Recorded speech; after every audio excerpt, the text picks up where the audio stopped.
Tradingdagi eng asosiy qoida shuki, agar siz professional treyderlar kuzatayotgan muhim darajalarni bilsangiz, siz treyderlarning 99% dan oldinda bo'lasiz. Endi sizga ularni qanday topishni ko'rsataman. TradingView'da 30 daqiqalik time frame'ga o'ting, sozlamalarni oching, Events bo'limiga kiring va Session Breaks funksiyasini yoqing.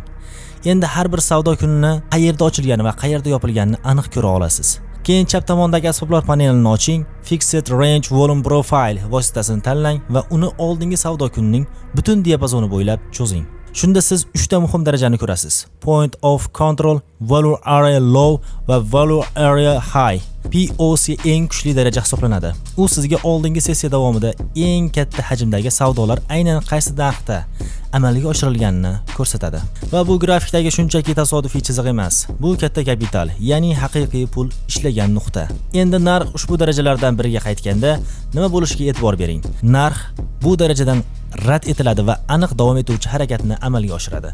Sizga kerak bo'ladigan yagona narsa yuqori time frame'dagi umumiy yo'nalish.